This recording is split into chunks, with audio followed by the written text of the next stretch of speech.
A $699 silver box is about to make a $4,000 professional workstation completely obsolete. And Apple is entirely to blame. You've probably heard the rumors that the M5 Mac Mini is coming. Maybe you've seen a few leaked specs floating around. But what the internet isn't telling you is the massive gamble Apple is taking behind the scenes. They aren't just tweaking the silicon this year. They are fundamentally changing where and how this machine is built. We are talking about a secret internal redesign, the introduction of something Apple calls fusion architecture, and a massive, historic pivot to Houston, Texas. I'm going to reveal exactly why the Mac Studio is officially on life support, and why pro users are canceling their orders right now. But first, there is a hidden detail in the new M5's SSD storage that is going to fundamentally change how you interact with a computer forever. We will get to that in just a minute, but let's look at the brain of this thing. I know what some of you are thinking. It's a tiny 5x5-inch box. If they pump desktop-level power into it, it's going to melt my desk or sound like a vacuum cleaner. It is a completely valid concern.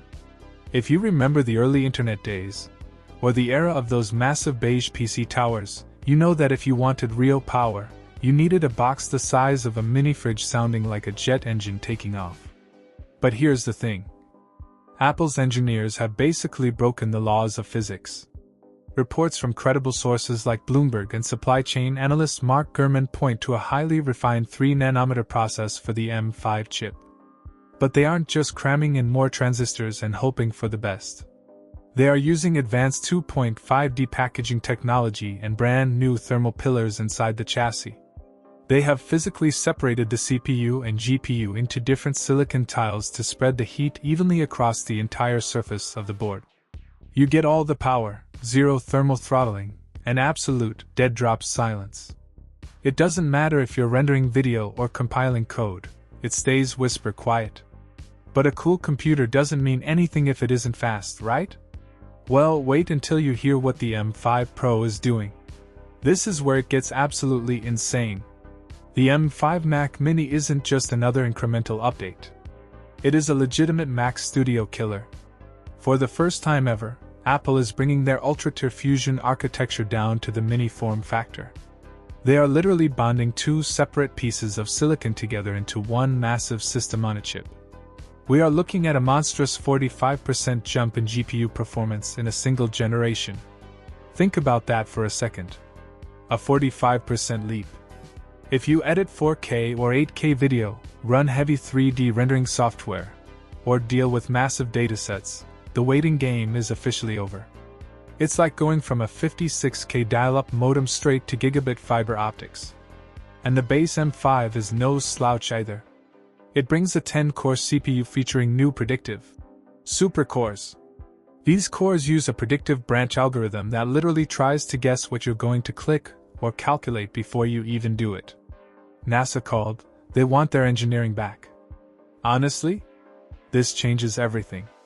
It erases the line between a home office machine and a high-end Hollywood editing bay.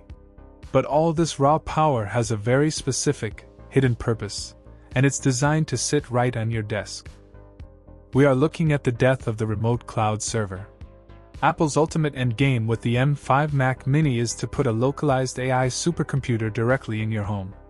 The new 16-core neural engine in this machine is rumored to be 4 times faster than the M4. 4 times.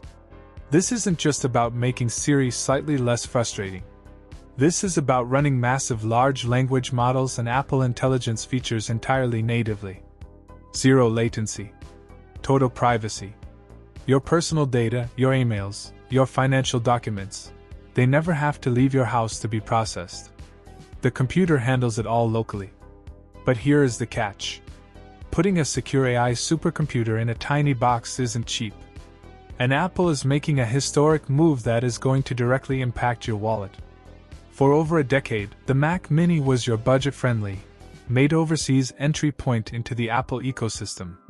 It was the cheap Mac. Those days are officially over.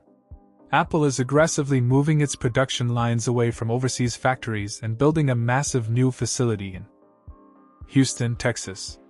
Yes, the M5 Mac Mini will proudly wear a Made in America label.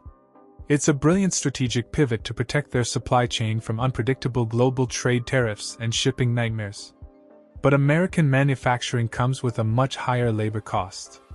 The era of the $500 Mac Mini is dead and gone. You are going to see the base price bump to at least $699. I know, a price hike always stings, especially when we're used to a certain price point. But Apple knows they have to soften the blow. To make up for the extra cost, supply chain reports indicate they are permanently doubling the base storage. You will finally get 512 gigabytes of space on the absolute cheapest model. And speaking of storage, remember that massive hidden detail I mentioned earlier? The loop we left open? The one that changes how you use a computer? Here is the ultimate payoff. Leaks confirm the M5 Mac Mini is getting a radically redesigned SSD controller capable of hitting speeds up to 14.5 gigabytes per second. That is double the speed of the already fast M4. 14.5 gigs. Think about what that actually means for your daily workflow. You will be able to move massive video files in seconds. It completely and utterly erases the loading bar. Your internal storage will be so incredibly fast that the system treats it like extra unified memory. Massive applications like Photoshop or Final Cut Pro will open the exact millisecond you click on them. It's that first iPhone moment all over again, that feeling of pure, uninterrupted fluidity where the technology just gets out of your way. The M5 Mac Mini is bringing Wi-Fi 7, Thunderbolt 5 connectivity on the Pro models, and desktop-dominating speed, all wrapped in a silver square that hides neatly behind your monitor. It bridges the gap between casual use and professional power in a way we haven't seen in 20 years of computing. You are getting a machine that performs like it costs 3 times as much. So, my question to you is this: with the base price jumping to $699 but giving you that crazy Fusion architecture, US manufacturing, and 512 gigs of hyperfast storage, is this the year you finally upgrade, or are you holding on to your current rig? Let me know your exact thoughts down in the comments. Your decisions literally shape where this market goes next.